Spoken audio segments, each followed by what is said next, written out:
తప్పించుకోవాలని ఏంటి సార్ ఇంత దారుణంగా కొడుతున్నారు? కొట్టండి సార్. అక్కడ చూడు ఎంతమంది క్రిమినల్స్. 222. పోలీసులు నాతో పాటు 41 మంది. భయం ఉండాలి కదా మరి, అందుకనే.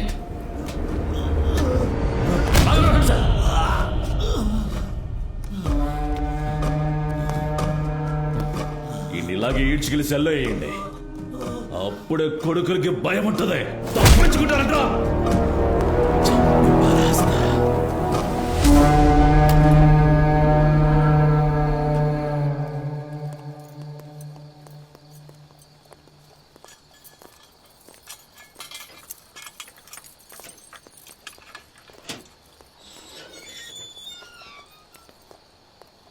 అదెర్రా ఇదెర్రా అరుణాచలం నేనేరా, ఎవడికేం జరిగినా తోడుగా నేనుండురా, దేవుడి ఆజ్ఞాపనరా రా రా అరుణాచలం ఆచరించురా రా రా, నేనన్న మెట్టినోణ్ణి మరిచిపోనురా, కానీ తప్పు చేసి నోణ్ణి వదలపోనురా.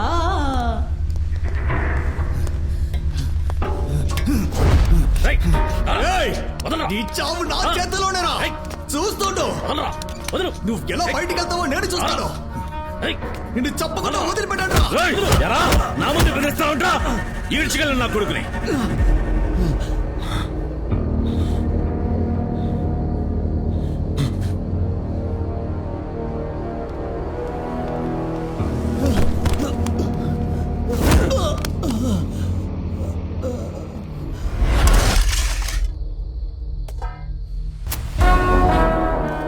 దూరంలో ఉన్న దోళ్ళే మనకి మటలో చేపలు దొరుకుతున్నాయి.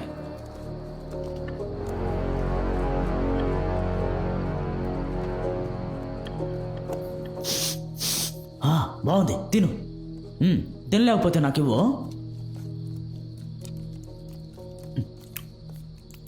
వీళ్ళెవరు ఎవరు అడిగినా కానీ ఎవరు.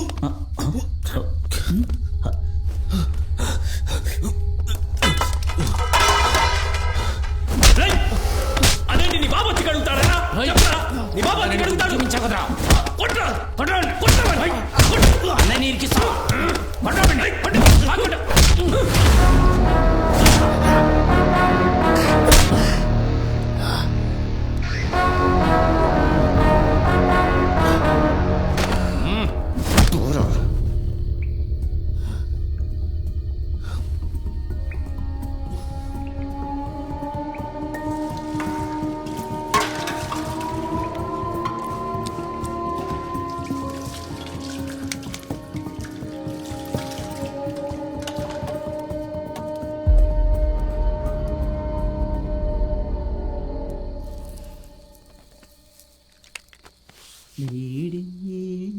అన్న దగ్గర అల్లరి చేస్తున్నాడే, వాడి పేరే మురళి. రైల్వేలో ఉండే ఆయన పేసెస్ని దొంగలిచ్చి పోలీసులకు దొరికిపోయాడు. ఒక బీడీ తీసుకోమంటావా? చూడ్డానికి పిచ్చోడ్లా ఉన్నాడని రైల్వే అధికారులు చేసే పెద్ద తప్పులని ఈడి మీదకి తోసేశారు. పిచ్చిన తూ బీడీ. హే, అన్నీ ఇక్కడంతా, అక్కడికి వెళ్ళివ్వు. ఓ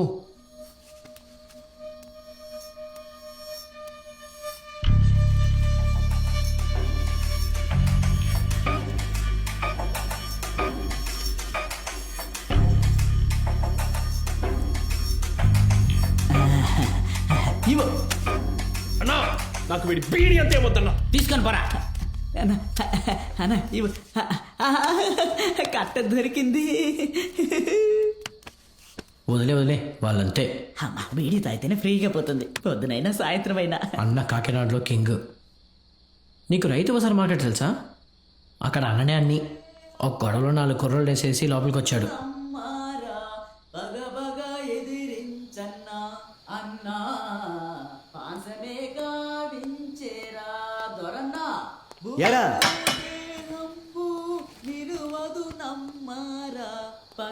నోరు మూసుకుంటావా? లాఠీకి పని చెప్పనా? పాట బాగుందన్నా.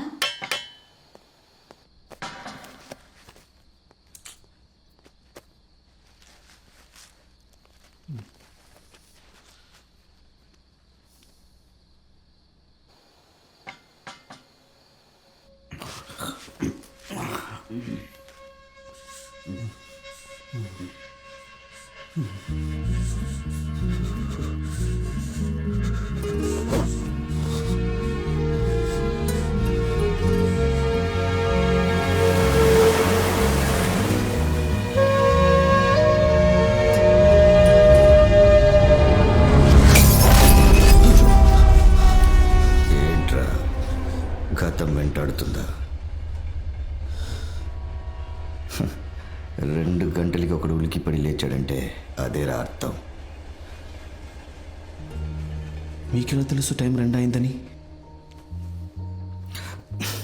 గురువారం రాత్రి 2 గంటలకి స్పెషల్ ట్రైన్ వైజాగ్ రామేశ్వరం వెళ్తుంది. ఎన్ని సంవత్సరాల నుంచి చూస్తున్నాం. పడుకో.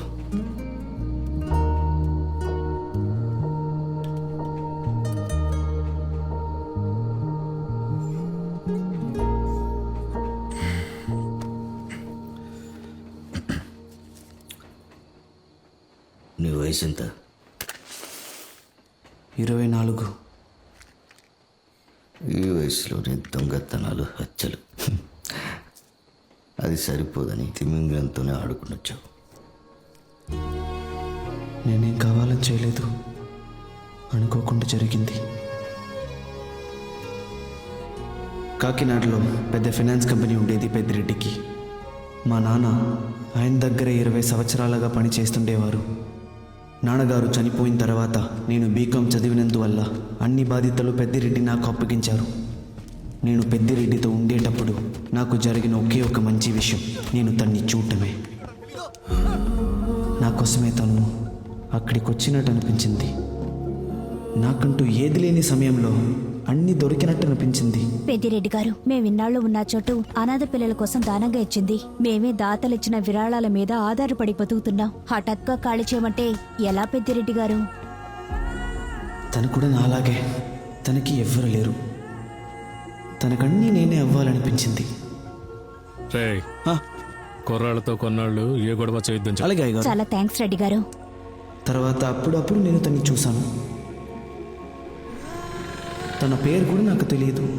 అది తెలుసుకోవడానికి నాకు ఒకరోజు అవకాశం దక్కింది. ఏమండి? హలో. వాడెవరో గుర్తుపట్టావా? పెద్దిరెడ్డి వాళ్ళ ఇంట్లో ఉన్నాడే వాడే.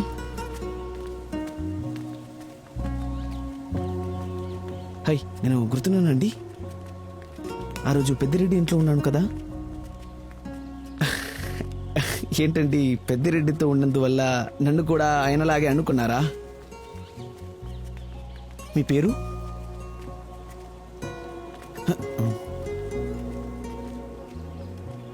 ఏమండి, పేరే కదా అడిగాను, మీరు సమాధానం చెప్పకుండా వెళ్ళిపోతున్నారు. మీరేమన్నా మూగవారా? అవును, తను మాట్లాడలేదు. రావే వెళ్దాం. చూసావా, నిజం చెప్పగానే వాడే మూగోడైపోయాడు. అందరు అబ్బాయిలు ఎంతేనే. మై నేమ్ ఇస్ శేషు అండి. సిస్టర్, మేడం పేరు? కోయల.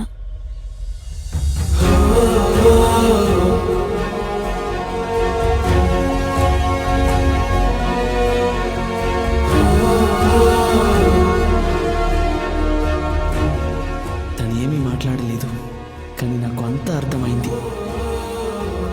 ఆ తర్వాత మేము కలవని రోజే లేదు. తను నన్ను అంతగా నమ్మింది.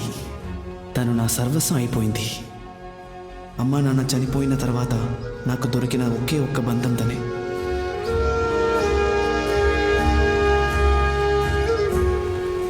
అంత బాగానే సాగుతుంది. అప్పుడే ఆ సైకో వాడి చూపు కోయిల మీద పడింది. ఇదిగో పిల్ల, ఏంటి దగ్గరికి వస్తే ఓవర్గా చేస్తాను. భద్ర, పెద్దిరెడ్డి రైట్ హ్యాండ్ కాళే సొంత తమ్ముడు. కోయల పెద్దిరెడ్డి దగ్గరికి వచ్చినప్పుడే మొదటిసారి భద్ర చూపు కోయల మీద పడింది. ఏయ్, ఏంటి బాగా నచ్చలేదా? అడుగుతా ఉంటున్నా, బదులు చెప్పవా? ఆగవే. ఏంటండి సమస్య? ఏయ్ గుమస్తా, ఇక్కడేం పనరా నీకు? అదే పెద్దిరెడ్డి కొన్ని రోజులు టైం ఇచ్చారు కదా, వసూలు చేయాలిగా. రే రే ఏంటి? రేయ్ తప్పుకోరా. నా మాటేను భద్ర, వద్దు. భద్ర ఇలా జామ్ పండులా ఉంది. రా వెళ్దాం పద.